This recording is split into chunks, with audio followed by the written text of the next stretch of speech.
Sure. Hi, everybody. My name is Pax, and I'm an alcoholic. Thank you, Glenn, for inviting me to come and share with your group again. And hello to a few people that I already know, and for the people that I don't know, a big hello. And it's always nice to kind of connect with people in AA, and I actually absolutely love it. And yeah, enough of me going on and rambling on about something. Let's get back to what I'm here for. And I'm here to simply carry a message. Pax's personal message of my experience, strength, and hope, what it was like, what happened, and what it's like today. And I've got to get current, actually. I've had a really full-on week, and that's good. Pax, as an alcoholic, having a full-on week, you know, where I come from, there was only misery. There was nothing about from misery, hopelessness, with a bottle in hand. And it's been beautiful actually to be part of it. My son's been with me. I've had family members, and I've been fully available to be of service to my parents. Drive them off to the airport because they've flown off to India. Things are happening in my life, and it wasn't like that. And I started this journey. Actually, I'm going to go further back, and give a description. I was born in the UK, north part of the UK, with immigrant parents, and things weren't easy in the household when I was growing up as a kid. I had my parents both working day and night shifts, so they had very little time. Basically, simply just make sure there was food on the table and a roof over our heads. Just trying to keep us safe. And I interacted more with my grandparents, but it was kind of tough because of racial, you know, tensions. When an Indian being brought up in North England, there was tension there. However, no, there was always that sense of me not fitting in, and I had the traits of an alcoholic as a child. And I'm not. I'm just saying the traits.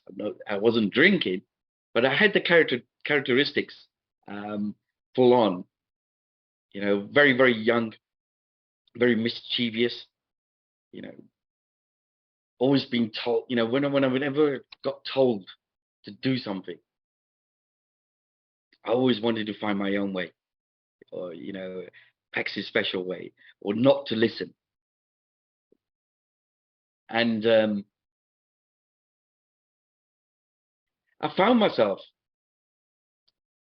starting off with dishonesty very, very early on. And I say that is because it was probably the start of my uh, journey of mastering a tool that I use pretty much all my life, and that was simply rationalizing and justifying. And I was doing that as a young kid, and as I said, my dishonesty kind of kicked off. The traits were, and I relate this to alcoholism. When I came into alcoholism, in the depths of alcoholism, was that I found myself going to the temple and putting 2 pence in and taking 10 pence out. That's the start of my dishonesty going on. And the thing is that why was I doing that? I wanted to go and buy some sweets so to impress the other kids, so they would like Pax and I'll be part of their group. So self-seeking was happening. The thing about that is that I actually got caught doing it, and I got into serious trouble for it. However, did that stop me from doing it again? It actually did not. I found myself doing it again. and again. And then I found, that I wanted to have, what the other kids had was, some half decent clothes, you know. So I started to jump on the back of a milk float, 7 or 8 years old, I can't remember, you know, to start earning money. I was young, you know, and I was on the back of this milk float, even though being told, I need to concentrate on my study by my parents and everything. And I used to sneak out of the house, being rebellious, and go and do it because I needed to go and get that money. So I had a lot going on as a child, where you know where I was taught, when simply not being able to follow instructions, not being able to, take directions. People saying, out of a loving way, that what I was doing is wrong. But there's some drive within me would say, no, I need to go and do it regardless, and not even think about the consequences. And I'm going to fast forward. Um, so growing up, I've always felt that I was an outsider. There was something different. There was I had this need to be liked.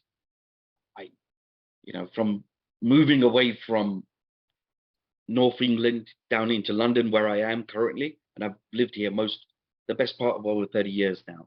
And people in America may not understand this, but I'll try and actually um, explain. Different parts of the UK have different accents, and I had a very strong northern accent, and I moved down to London with this northern accent as a child. And the first day in high school, and I simply said, "Can I have a Buick, please?" And all the other kids were laughing. And within a very short period of time, my accent changed because I had to fit in.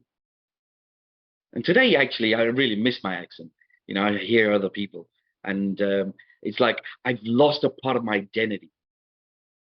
But I needed to do that because I needed to be part of. I needed to fit in. I didn't want to be different, and it's just kind of showing you the kind of things that I was getting up to kind of just really blend in, or the unease that I had about myself, of who I was. And you know, I wasn't great in high school, and I had this ability of suc succeeding. Where you know where I started off in very early on, when I came out of high school. I didn't have a really good education, but I went into business, and I had the skills to actually achieve in that area, and I did very, very, very well. But I'm going to go to the moment where I actually had my first drink. Now, I didn't know this when I had my first drink. It's only when I've come into Alcoholics Anonymous years on that this actually which occurred when I had my first drink. But I think the way the big book describes it, I think is absolutely spot on. It's in the doctor's opinion, where I had my first drink, and I had all the promises actually given to me on that first drink. Absolutely all of them. I didn't really like the taste. So it was, I was in that place where it was painstakingly, uh, you know, and then I was amazed before I was halfway through the first drink. Now, why was I amazed? Because prior to me having that drink, I was this fearful guy, completely self-centered, constantly worrying about what other people are going to think of me. Am I dressed okay? Is is there something wrong? What am I going to say to people? And I had just that fear was just there. And then having a few drinks in the bar, having a few more. And after a while, after a short period, I could be rolling around on the dance floor with my shirt off, and I wouldn't have cared less what you thought. And from the off go, alcohol started to do something for me what I was not able to do for myself. What and the big book describes in the doctor's opinion, men and women essentially drink for the effect produced by alcohol. And the sensation is so elusive. To me, it was elusive because it did something to me. It gave me that sense of, it took away the fears. It gave me that illusion that I was in control. It gave me that sense of where when all my fears, my worries, I didn't care about what was happening, it was all gone. Once I felt I was in control, I was untouchable. It's like I've found something that I can live life and I'll be able to kind of conquer the world. And in some mad, crazy way, when I felt in control, that I was, untouchable, I was playing God. I didn't know it at the time. Another speaker kind of said, when having the first drink was like a misguided spiritual experience. I can relate to that because it became a misguided spiritual experience. To me, it was like, wow, I found the solution of life. And my drinking wasn't it didn't progress to where it was daily drinking. That happened over a period of time.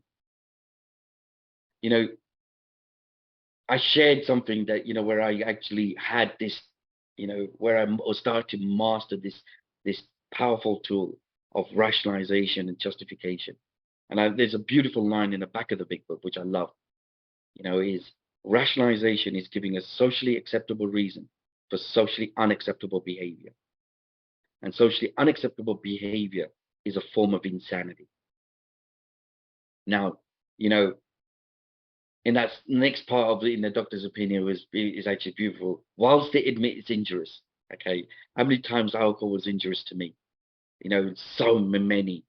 I can reel them off. The signs, and I like to call them God signs, were all there, showing me that I'm going down the wrong road. That alcohol is an issue. However, I soon found myself rationalizing every action and behavior. Didn't matter what it was. Simply for just kind of going in there where I'll give you a few examples.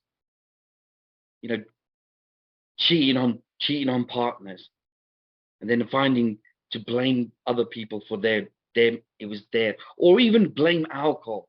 That I had a bad night. So it was the alcohol's fault. Just justifying my actions. Drink driving. And my mind will go into, well, the law really only applies for people who can't handle their drinks. Now, clearly, I can. So the law doesn't apply to packs at all. And I could justify every action. And the consequences were kind of coming through where the flags were there, and I'll find myself some trivial excuse and just kind of gloss it over and say it wasn't too bad. It was just maybe a bad night out, or I should stay off the whiskey and I'll stick to the beers. It's insanity that I'm having to blame other things for what was really going on. And that is insanity because all I'm doing is lying to myself of the truth.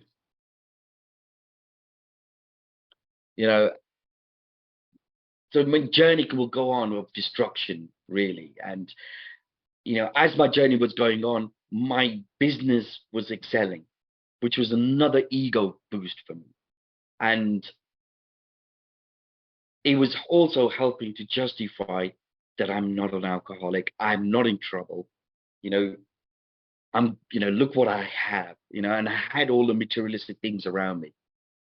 The cars, the houses. I was in construction with property developments. The family were around. So, I always was able to normalize my alcoholic life, even whilst it was progressing. And I love it in that little section of in the doctor's opinions also says, whilst it makes his interest, they cannot after a time differentiate between the truth and the false. I'm justifying, I'm normalizing every action and behavior. You know, for me, may have started with principles and morals and saying some character. But by justifying and rationalizing, the unacceptable becoming acceptable. The unacceptable becoming acceptable. And it's just continuing on. And I'm normalizing my alcoholic life. Surrounding myself with people, who drank worse than me to convince me that mine's not bad. The art of self-deception. It's powerful.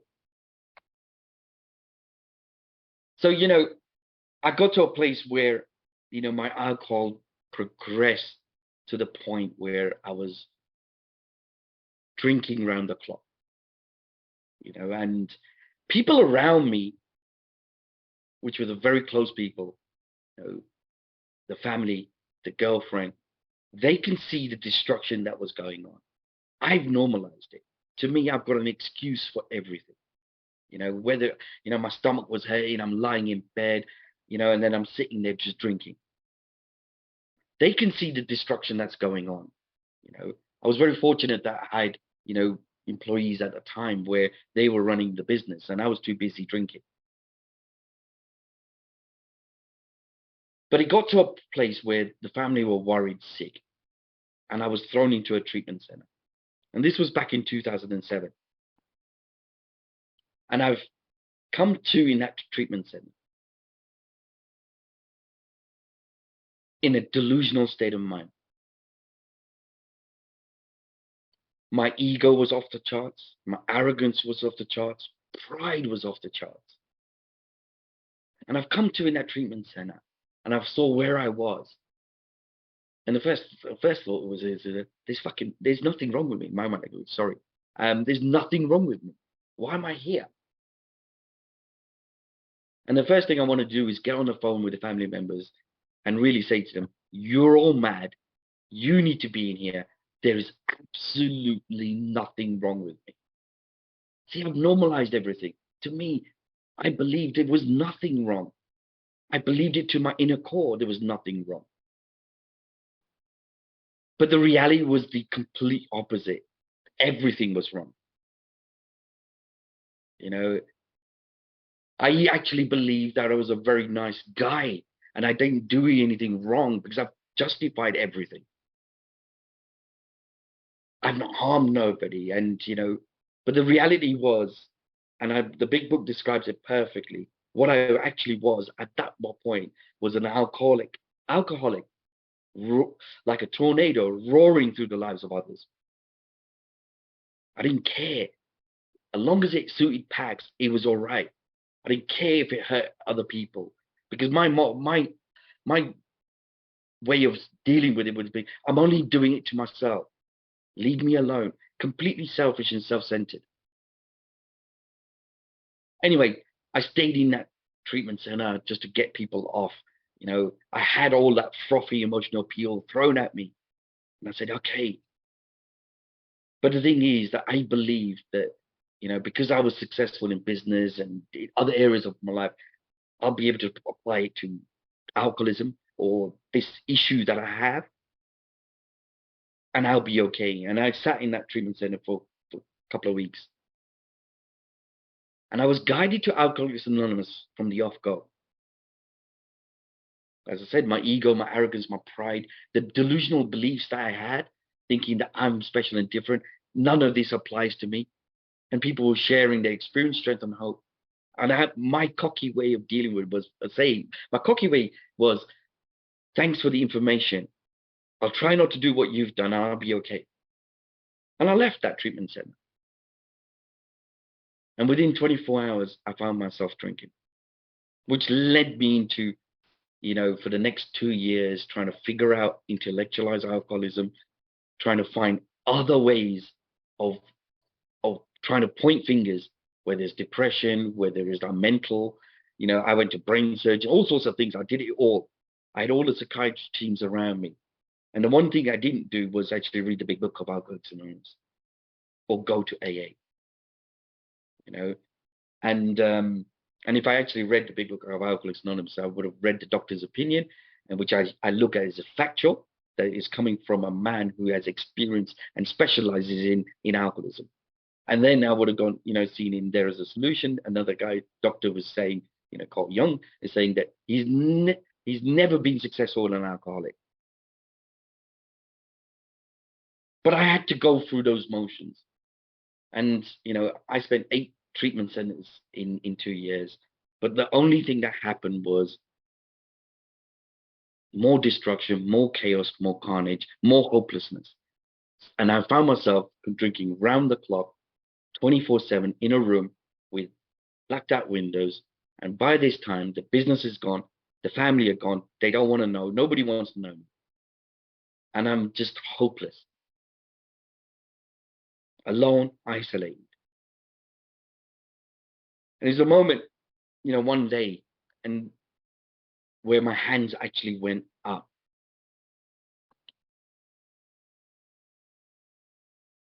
And to me, it's like conceding to your innermost self at that point. I found myself, broken and beaten, nowhere else to go. And I walked into the rooms of Alcoholics Anonymous. It was a moment where I also actually became teachable. And as I said, I had nowhere else to go. And, I actually walked into the rooms of Alcoholics Anonymous. And the warmth and the love that was shown to me was amazing. And as I said, I was teachable. So I started to take on suggestions what people were saying. And I took on board, literally everything that people said. Get to meetings, be of service, get a sponsor, and start working the program. And, I found myself doing all of those things. I had a lot of time because I had nowhere else to go.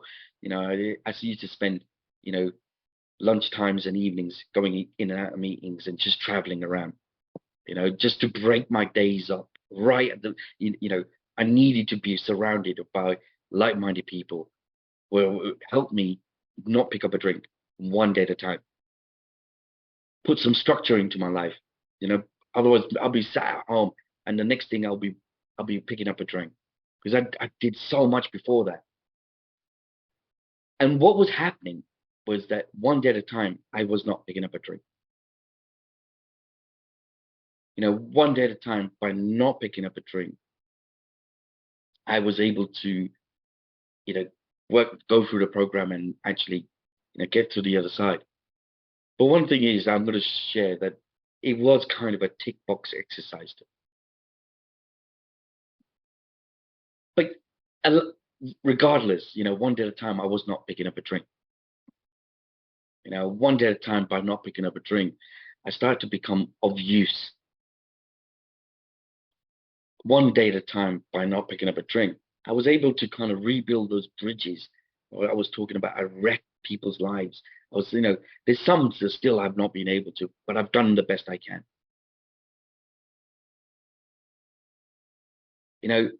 Things started to look great externally in my life.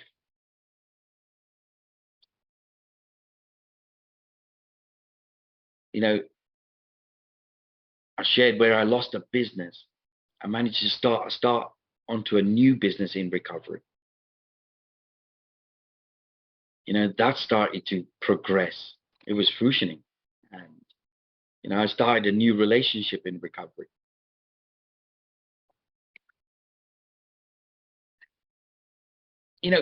All these things started to kind of blossom around me.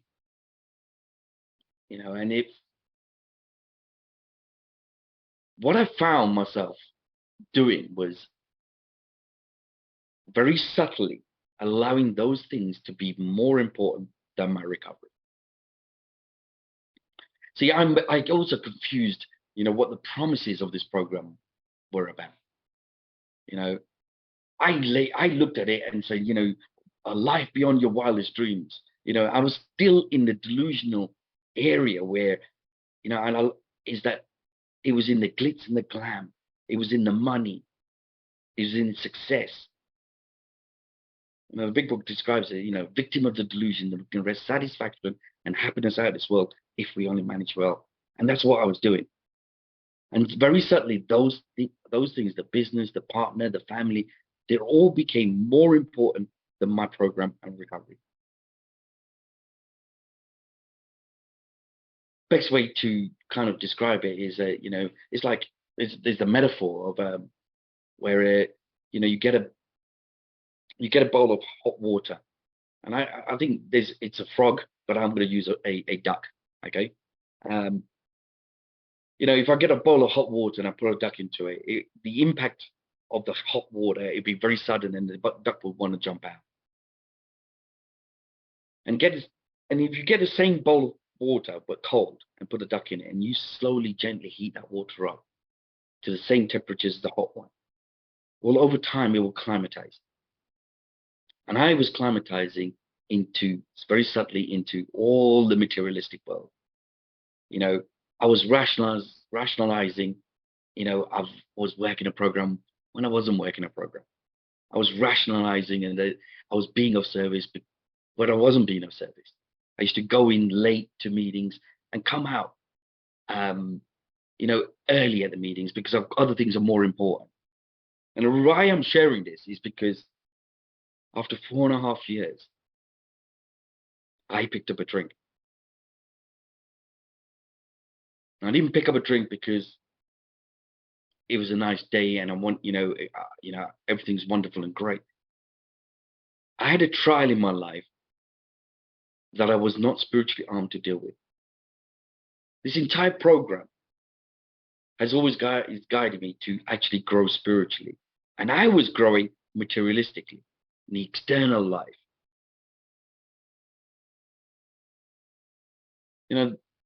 I picked up a drink, but the problem with Pax picking up a drink is that I'm an alcoholic.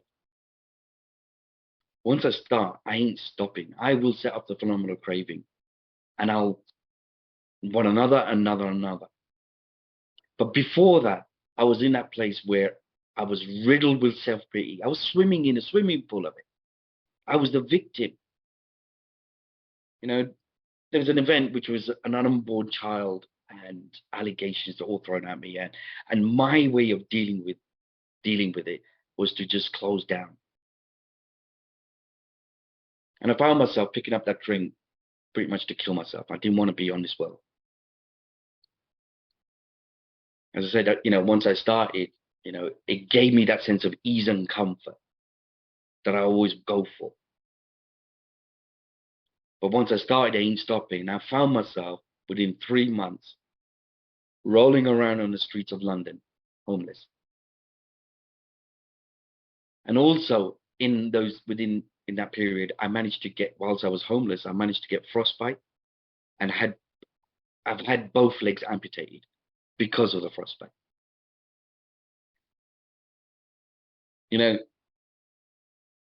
Completely smashed, incomprehensible demoralization.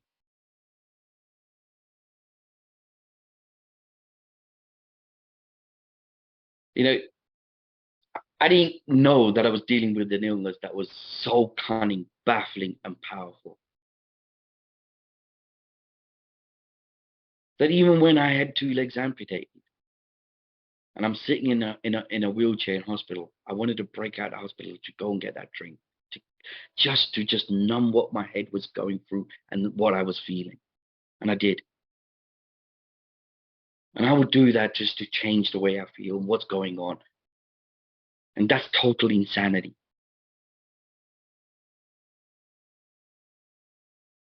My world was turned completely upside down. simply because I failed to enlarge in my spiritual life. By coming into this program, clear-cut directions were given to me of how to get well and stay well. Tax just does not know how to follow instructions. That's the bottom line to it. You know, I could, it's like I could, and I share it as a metaphor. It's like I could walk into IKEA, pick up a flat pack furniture, and it will come with a set of instructions. And my ego's way too big. And the first thing I do is throw the instructions away because I already know how to build it. And I'll be building that flat pack,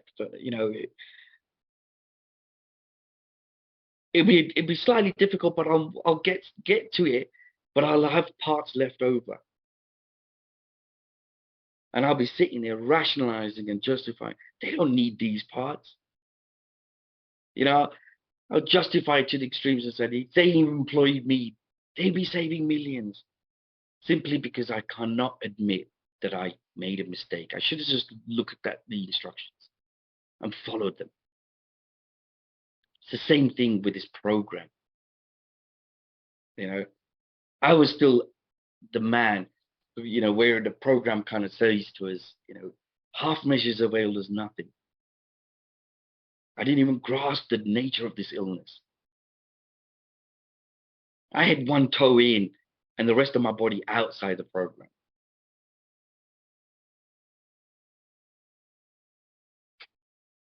I have an illness that centers in my mind. And my best thinking landed me where I was.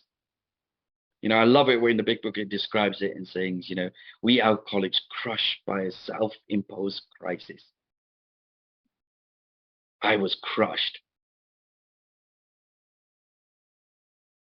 And it was all self-imposed.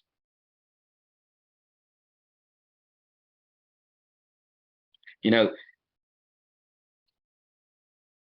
was only by members of this fellowship who I got to know through my journey. And I say, I started to build relationships with people who became my real friends, not acquaintances, before recovery, on this journey of recovery. Everyone was on a self-seeking basis. It's if you're worthy of me getting something from you, then so it was all acquaintances.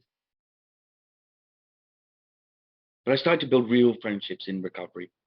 But it was those people who kept coming to my hospital bed and carrying this message.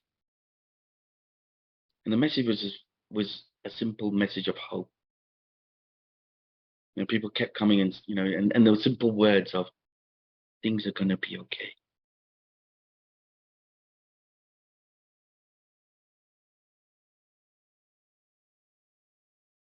I held on to those words. I held on to that hope. And I knew in the middle of Alcoholics Anonymous. And I had to immerse myself back into this program. And it was not easy. But I did.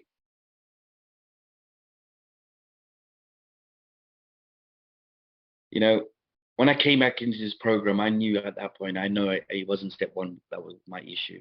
My problem was always step three. I was still in recovery. I was still self-will run riot. I was still trying to fix on external things. I was still playing God.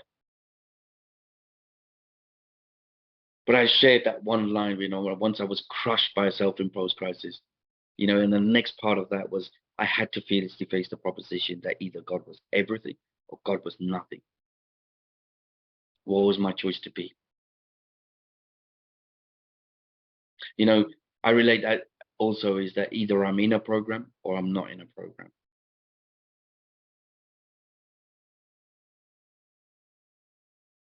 And I immersed myself back into this program. And I went through the steps again. And this time I actually went through the steps on a spiritual level. As I said, I was doing tick box exercise before. And it's like, yeah. But I actually went through the steps again. And I felt the steps as I was going through them. I get to understand what my understand what the character defects were, what was driving me, you know, to still be in that place of selfish and self-centered. That is what Pax wants, how I should get it, no disregard. But get to understand that actually those things were the very things were driving me to my death. And getting to the point where going through this stuff, going through the amends, and also getting to that place where I have had a spiritual awakening as the result of these steps. And I continue to work this program in my life as the best as I can. Try and practice the principles. I don't do it perfectly, but I strive to progress, spiritually grow.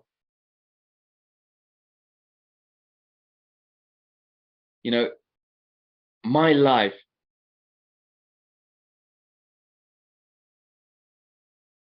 has absolutely 100% been transformed.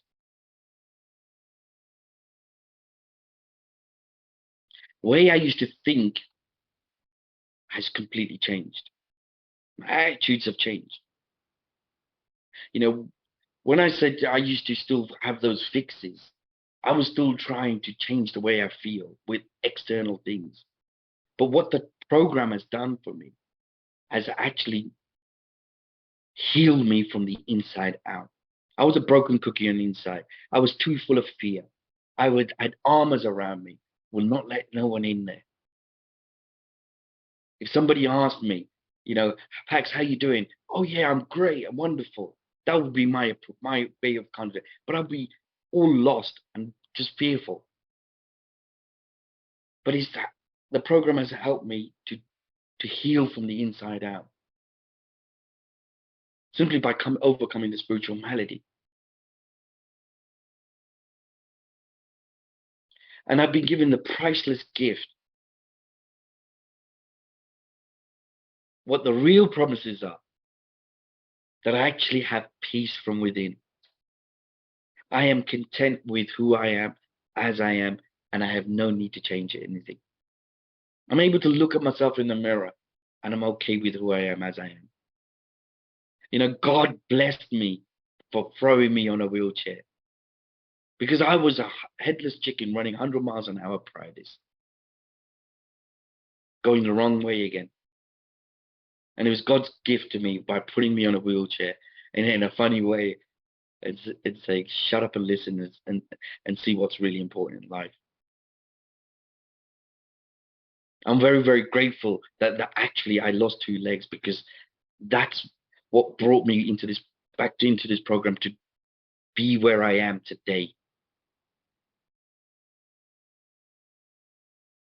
And as I was sharing, my life is full today, and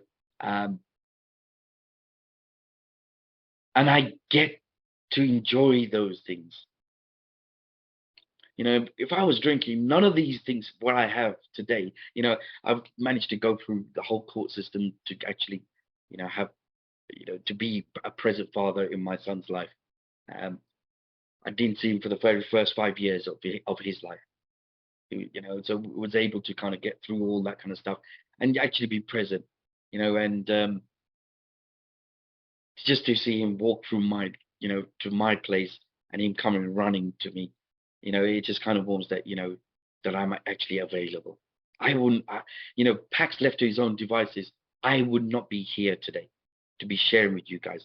It's only by God's grace that I'm here. It's only by me going through his program and, and thoroughly going through his program and thoroughly getting honest and thoroughly having the willingness to do what it takes to save my life that I've been gifted all these things. And I would have never been able to do it if it wasn't for each and every one of you who are sitting on this meeting today. And the people who've already passed, I'm very grateful for, who have been carrying a message, decade after decade, providing the solution for the still suffering alcoholic. So when I came into this program, the solution was always here for me.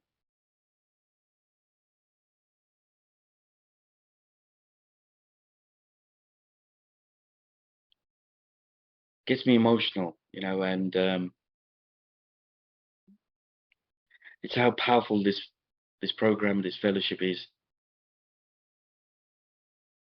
As I was going through the actual the work again, and I saw the big book gave me a promise, and then the promise was, once this is done,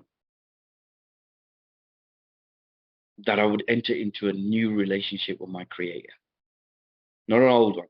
Tax's old one was, give me this and save me from this and all that kind of stuff, but a new one.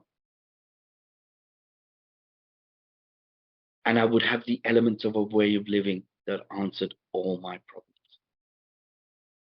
And the elements simply being the tools, spiritual tools given, just laid in front of me to use to actually handle each day as it comes. That's available to anybody who's, on here.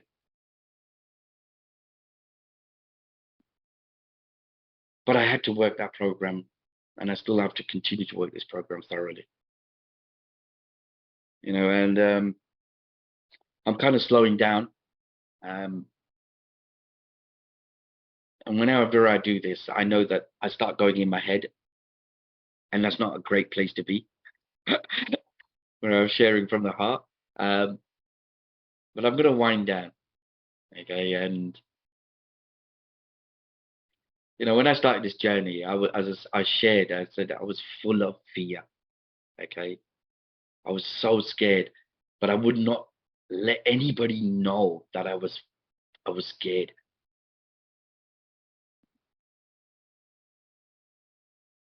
Just imagine yourself that you're at a ravine and you must get to the other side of that ravine. It's life and death.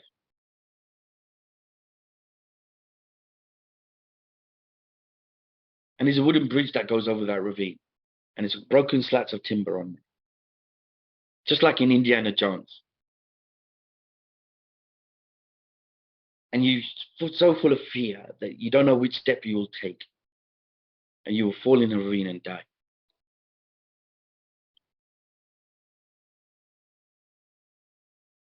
We stay where where I was before was this, just blotting out my intolerable situation as best we could. And then somebody comes from behind and actually takes all the steps necessary to get to the other side. And then shouts back to you and says, take the steps I've taken.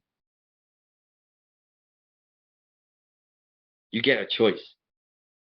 Either choose your own, maybe the easier, softer way. Or if you go with hope, that if you follow suit as the person in front did, that you can also get to the other side. And then you would have faith. Well, that's exactly what Alcoholics Anonymous is really about. People have already got to the other side, and they're simply waiting to guide you one step at a time to come and join them in the broad highway.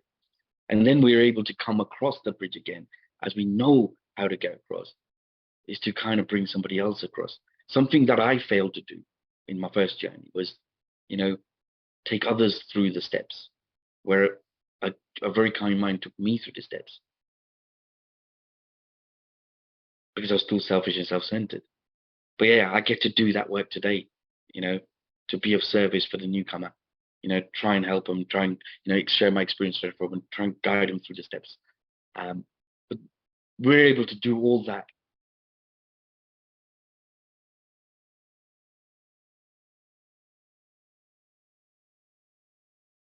This program works. I can clearly say that for me, it worked. It has worked, and it works in all areas of my life. I'm gonna stop it there, and I want to just thank everybody for being here in the meeting, helping me stay sober one day at a time.